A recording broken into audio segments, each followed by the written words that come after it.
Canada is the second largest country on Earth, yet for most of its existence, nobody in power wanted it. France abandoned it. Britain almost traded it away.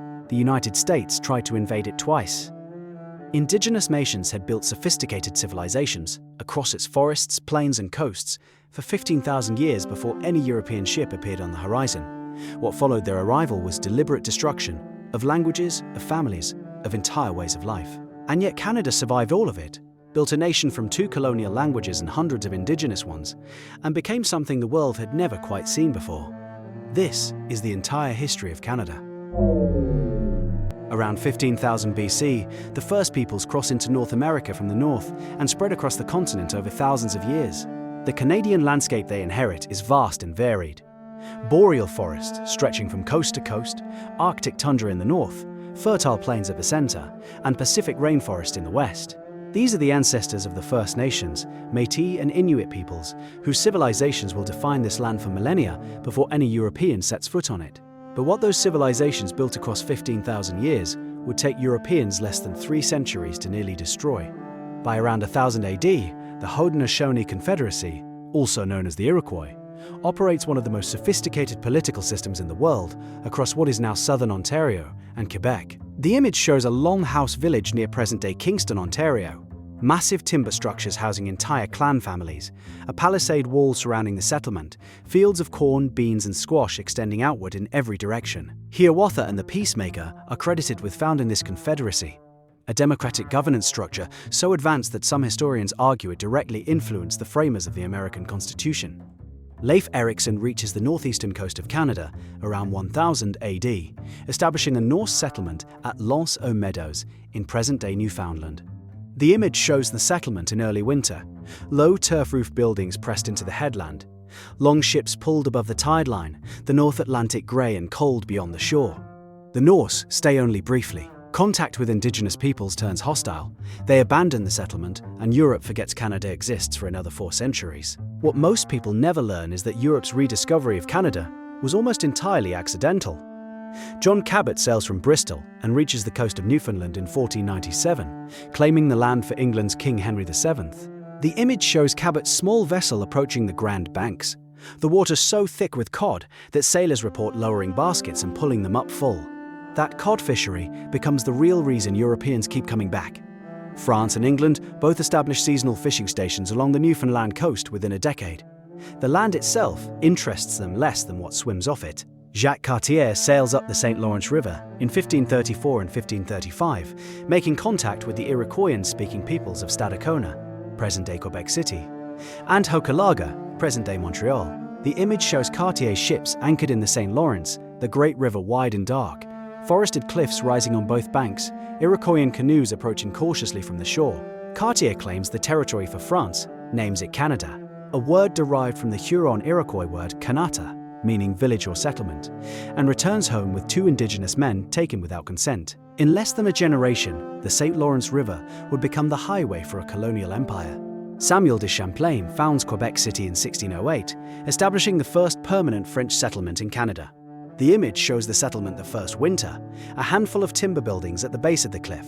The St. Lawrence frozen solid beyond the shore, smoke rising from chimneys in the blue cold air.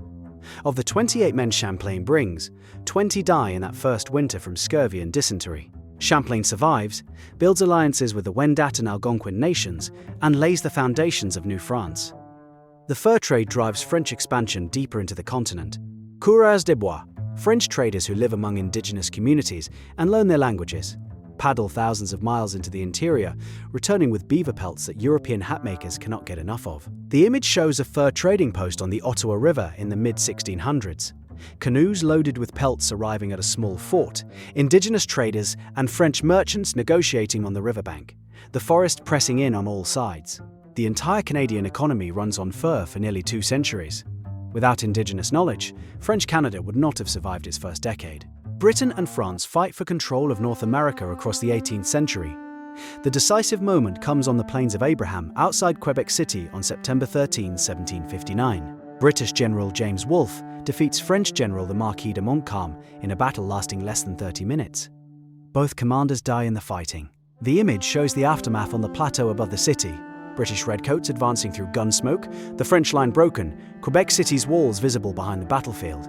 New France falls, Canada becomes British. The American Revolution sends approximately 40,000 United Empire Loyalists north into Canada between 1783 and 1785.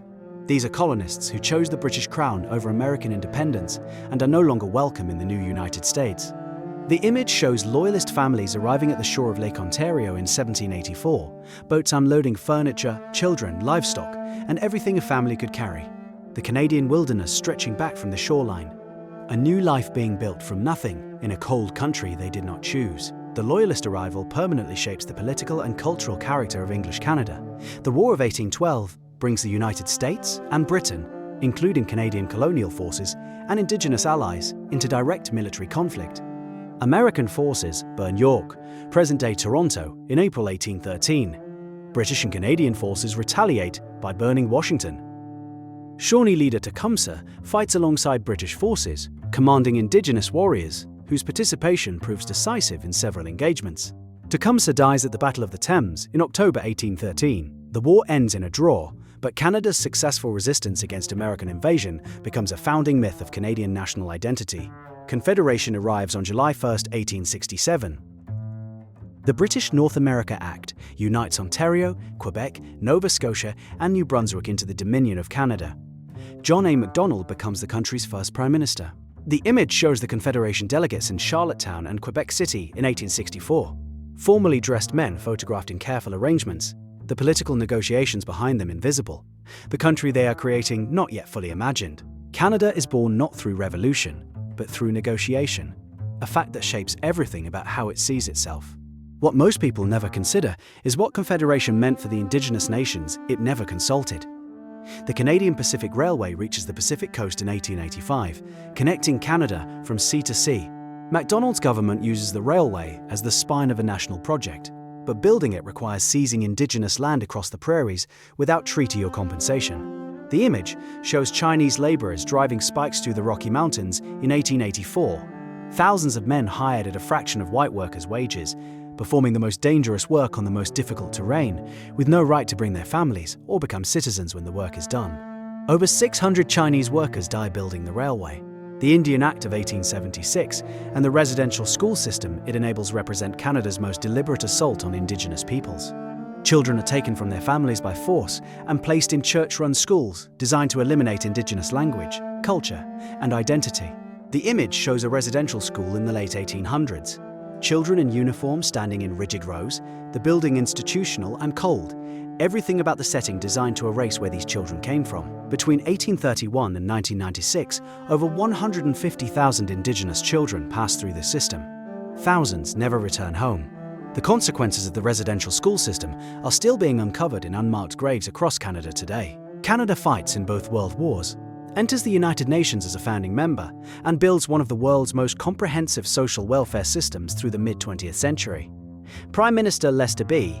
Pearson wins the Nobel Peace Prize in 1957 for his role in resolving the Suez Crisis and creating the concept of UN peacekeeping. The image shows Pearson at the United Nations, a man from a country the world had barely noticed standing before the General Assembly, proposing a solution that prevents a major war. Canada survived colonial conquest, American invasion, political fracture, and a century of violence against its Indigenous peoples. It built itself from 2 colonial languages, hundreds of Indigenous ones, and the contributions of immigrants from every nation on Earth. From the longhouses of the Haudenosaunee to the glass towers of Toronto and Vancouver, Canada remains a country still reckoning honestly with its past, while building something genuinely its own. That is Canada. If you enjoy seeing history come alive, hit subscribe and tell us which country we cover next.